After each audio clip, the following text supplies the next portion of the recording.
The Attitude Era is remembered as one of the best, if not the greatest period in wrestling history for a reason, and that reason is because it had so many fantastic storylines. Yes, back at the turn of the millennium, people were tuning into Monday Night Raw in droves to find out what was going to happen next with their favorite angles and characters. But what were the best of these? Well, that's exactly what we're going to be looking at today. And where better to start than with the biggest story of them all, Austin versus McMahon. That's right, to those who were watching WWF in the late 90s, this was the most engaging thing on television, as it told the exploits of Stone Cold Steve Austin, hard-drinking, trash-talking man of the people, and his continued battles with his evil billionaire boss, Vince McMahon. Hell, so popular was this one, it's pretty much responsible for the Attitude Era happening at all. But then, how could it not get people invested when it gave us such scenes as the Rattlesnake driving a Coors truck down to the ring to give Vince's corporation a beer bath, or him holding a mock gun to the boss's head and causing him to urinate on himself on a live episode of Raw? And that's just the tip of the iceberg when it comes to the iconic moments Austin vs. McMahon gave us. Seriously, if you were watching back then, you'll no doubt remember the whole show often revolved around this angle. Sure, its importance in the pecking order was helped by the fact it usually involved the WWF title, but you could have taken the title away, and it still would have been the thing people wanted to see the most, as at this point in WWE's history, there was simply no babyface more over than Steve Austin, and there was no heel more despised than Vince McMahon. And how about the fact that this story bookmarked the entire Attitude Era? Yes, while Austin did deliver his first stunner to the boss in the autumn of 1997, it's generally accepted that the story really got going the night after WrestleMania 14, a common start point for the era. And with it technically ending with Stone Cold turning heel by siding with McMahon at WrestleMania 17, the almost universally accepted endpoint for the Attitude Era, you can see how this ended up serving as the through line for the entire time period. That said, for as important as Austin vs. McMahon was to the success of WWF at the turn of the millennium, it wasn't the only great angle going on back then. No, there were plenty of others too, one of which also involved the boss, and that's the whole Ministry of Darkness saga. How did this one involve Vince? Well, back in 1999, after losing a Buried Alive match to Steve Austin and returning a month or so later with an all-new, darker incarnation, The Undertaker set about forming a cult-like ministry around himself. A Ministry of Darkness, if you will. And once he'd finalized his ranks here, with them including the likes of Farouk, Bradshaw, Viscera, Mideon, and for a while at least, The Brood, he set about enacting a hostile takeover attempt of the entire WWF. That's right, it was at this point that the Dead Man began targeting Vince McMahon specifically, with him going as far as to kidnap the boss's own daughter Stephanie at one point and attempt to sacrifice her at the altar of a black wedding. How would the McMahons respond to this? Well, while Vince would remain furious and while Stephanie would find a new lover in the form of Test, Shane would do the unthinkable because it was around here that he took the corporation stable he was by then in charge of and had them join forces with The Undertaker in the unholy corporate merger that was the Corporate Ministry. So you'd think at this point it was just a matter of time before the Phenom completely took over the WWF. But before that happened, we'd have to get the reveal of the mysterious higher power who had been instructing Taker from the shadows all this time, Emperor Palpatine style. And it was on the June 7th, 1999 episode of Raw that this reveal finally happened, as that was when fans found out the higher power had been Vince McMahon all along. Yes, this one notoriously made little sense, and has since been mocked for that very reason by many fans, with the moment Vince McMahon uncovers himself being particularly noteworthy because of Jim Ross's excellent "Aw, son of a bitch" proclamation.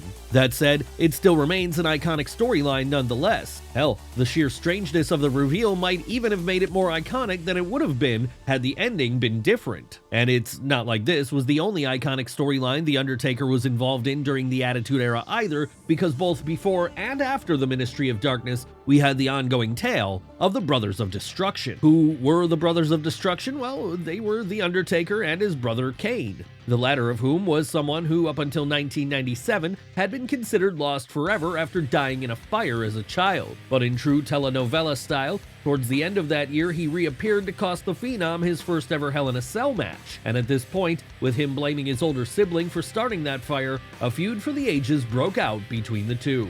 So personal would this one get, in fact, it carried on for years after. All throughout the Attitude Era, in fact, with their first series of bouts ending with the Big Red Machine quite literally being set on fire again. And this then led to the second phase of the angle where the brothers finally put their differences aside and started teaming up. Of course, such a partnership was never destined to last forever though, and so it was that before 1998 was over, the Dead Man would have turned heel on Kane after revealing that he indeed was the person who started that fire all those years ago. How would Kane respond to this?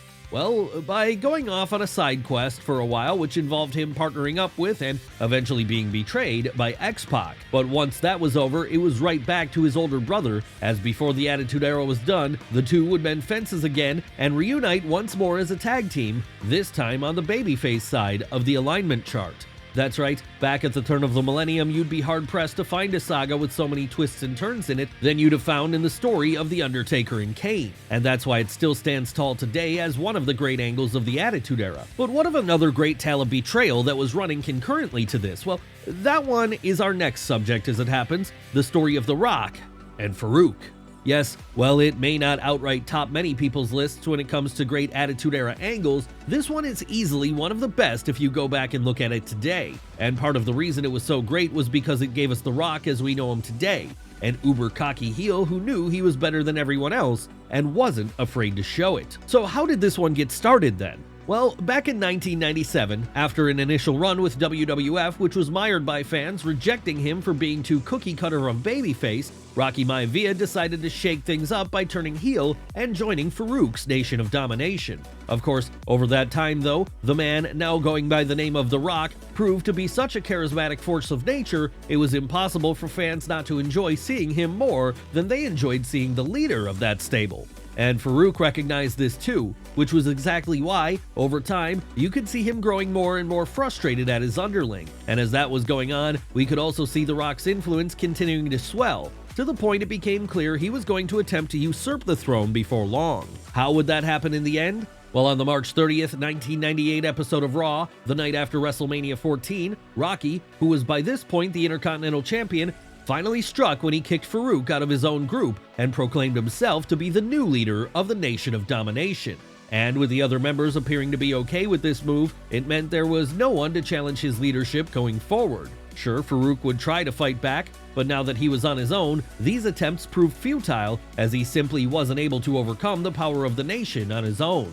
No, this was The Rock's world now, and with his crew behind him fully, there was no one that was going to stop him as he continued on with this rise. And where would that rise lead him? Well, to our next great angle of the Attitude Era as it happened, because it was later on in 1998 that the Great One shocked the world by joining the corporation themselves. Why was this one so surprising? Well, because in the lead up to 1998's Survivor Series, Rocky's popularity had grown so much that WWF were pretty much forced to turn him babyface, whether they liked it or not.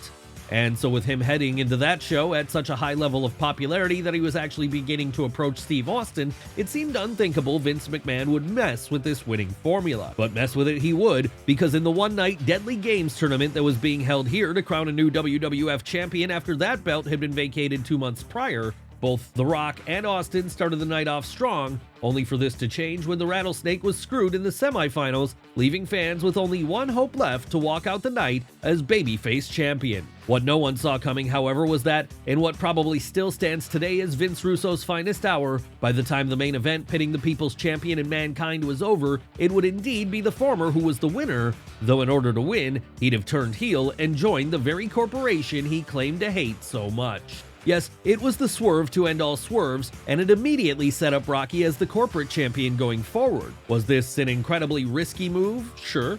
But it worked out gangbusters in the end, because for the next few months, the Great One absolutely killed it as the final boss villain of the show, with him repeatedly destroying Mick Foley during rematches between the pair, all in the lead up to that inevitable showdown with Steve Austin at WrestleMania 15. Of course, once that latter feud was over though, The Rock would have to be returned to the side of the babyfaces, because for as much as fans love his corporate heel character, there was just no way they were going to continue booing him for much longer. And so like that then, the time of The Rock's run with the corporation came to an end, as he instead returned to being the People's Champion. But it wasn't as if the McMahons would be without a main event level performer within the ranks for long, because by the time 1999 was over, there would be a whole new powerhouse duo in charge of the show, with this giving us the age of our next subject, the McMahon-Helmsley era. Now, most of you no doubt remember this one, but for those who don't, the McMahon-Helmsley era angle began in late 1999 when heel world champion Triple H began making it his mission to torment Vince McMahon at all costs. Hell, at one point, he took things so far that he even kidnapped Stephanie McMahon, then married her in a shotgun wedding in Vegas. Was this ridiculous even by Attitude Era standards? Sure,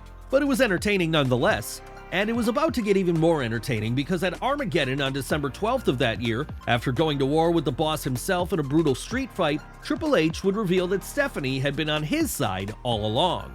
So began a whole new period for WWF then, one which would see Vince McMahon leave in shame as the Game and Stephanie took over the show. And given they were both heels, this spelled bad news for all the baby faces around them, most specifically The Rock and Mick Foley.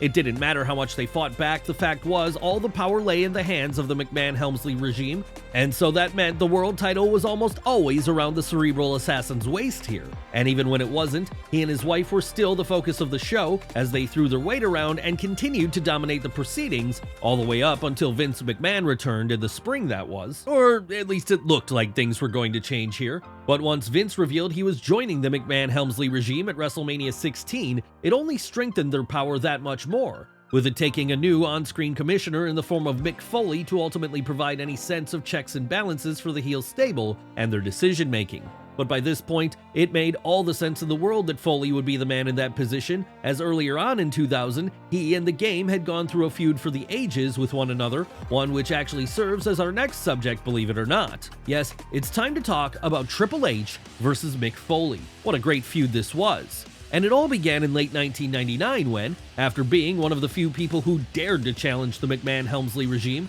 Mick Foley found himself in the crosshairs of Triple H and company. And given they had all the booking power at this point, it meant they had no qualms about making Mrs. Foley's baby boy's life a living hell going forward. Sure, they would end up being forced to give him a world title shot at that January's Royal Rumble as a result of shenanigans, but the Cerebral Assassin wasn't worried about this too much, as by that point, Mankind was so beaten up, so battered, it felt like it was obvious the heel champ would retain during their upcoming street fight at Madison Square Garden.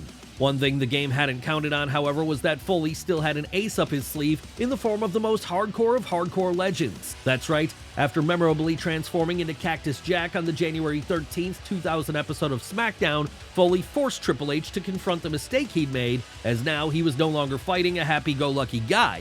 No, he was fighting a psychotic madman. The same psychotic madman who had completely destroyed him in a match on Raw a few years prior. What followed on from there then would be arguably the greatest match of the entire Attitude Era, Triple H versus Cactus Jack at the 2000 Royal Rumble. But while the King of Kings would win this one, it wasn't the end of the feud, because just 1 month later at No Way Out, there would be a rematch, this time inside Hell in a Cell, with the added stipulation being that if Foley failed to win here, he'd be forced to retire. Would he win? No.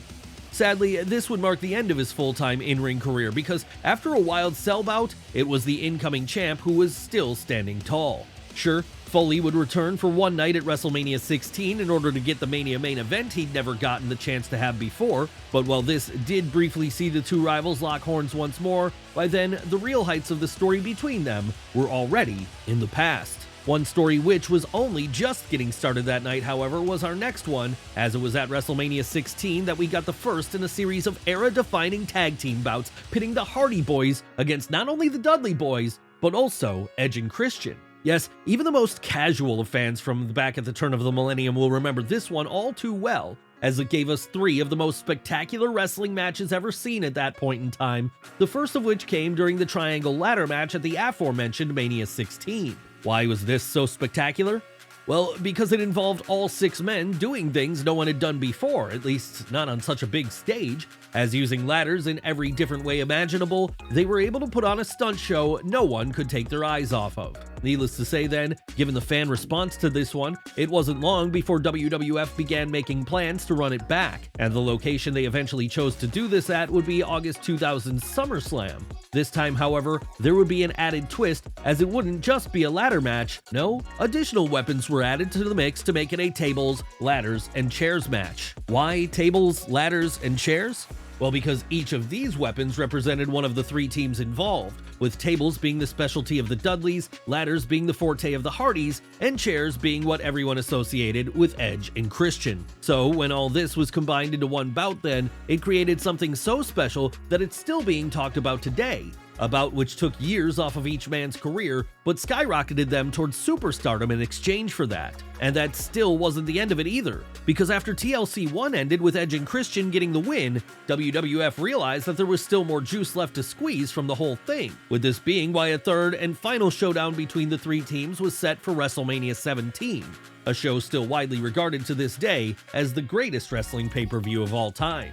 Of course, for as much as the likes of Austin vs. Rock and McMahon vs. McMahon helped to make this show so iconic, a big part of the reason it's remembered as well as it is today is because TLC 2 is quite simply one of the greatest wrestling matches of all time. So good and so wild that there was no way anyone was ever going to be able to top it. And that made it the perfect place for this story to end then, as once it was over, all three teams went their own way for the most part, safe in the knowledge they'd made history and reinvigorated an entire division while they were at it. One thing they hadn't done, though, was bring the romance. Now, if you wanted this during the Attitude Era, then the best place to go was our next story, the story of Eddie Guerrero and China. That's right, during the turn of the millennium, we all loved Latino heat, and it appears that love stretched beyond the fan base and into the locker room too, because come the spring of 2000, he was starting to win the affections of his mamacita, China. Sure, this didn't happen overnight, as it took the ninth wonder of the world a while to be convinced that the scoundrel seeking her love had the right intentions. But when he finally did get her on his side, the two became something of a power couple in WWF, as with her being stronger than any of the other women there, and with him regularly lying, cheating, and stealing his way to victory, they became simply unstoppable. Or at least they were unstoppable whenever Eddie's roguish side wasn't coming to the forefront, and he was either seeking the attention of other women or getting jealous over the fact that his beau was doing a cover shoot for Playboy. Obviously then, for as in love as they were, these issues would become a little too much for China to handle as time went on. And that all led to the sad but inevitable moment where they finally split up in autumn of the same year. Yes, it was a short-lived romance in the end, but a whirlwind one no one would soon forget. And it's not as if this marked the end for China either, because once it was over, she would bounce back by rejoining the stable who serves as our next great subject today, the always great D-Generation X. Come on now, there was no way we were going to do a video on great angles of the Attitude Era and not cover DX, as throughout pretty much the whole thing, they were one of the most entertaining parts of both Raw and SmackDown on a weekly basis. It didn't matter if it was their initial incarnation in late 1997 and early 1998, one which included Shawn Michaels, Triple H, Chyna, and Rick Rude, or the second version which formed in the wake of HBK's retirement and saw X-Pac and the New Age Outlaws be brought on board. You could always count on this group of degenerates being the highlight of any segment they were involved in. Need any examples of what made them so memorable? How about the time they invaded WCW on a Jeep? Or the time they spent the summer of 1998 going to war with the Rock's incarnation of the Nation of Domination? And if that's not enough, how about the time they became, in many people's opinion, the shoot architects of the infamous Montreal Screwjob? Then of course there's the third run they had in 2000, the one where, now a heel unit once more, they were able to serve as a subgroup of the McMahon-Helmsley regime and throw their power about in a way it had never been seen before. Sure, we can all have our arguments over which version was better, the original group, the babyface DX Army, or the later heel version of that faction. But whatever side of this argument you fall on, there's no denying that D-Generation X were awesome, and that they were one of the key reasons the Attitude Era was as popular and successful as it was. And that's been clearly evident in the fact that as the decades have gone on, WWE have continually returned to them in order to get a nostalgia pop. But while they will still show up on WWE TV from time to time today, the real run of DX happened during that magical time that was the turn of the millennium. And it's just as well they did, because they, along with every other great storyline we've looked at today, were able to turn it into a period of wrestling history that will never be forgotten.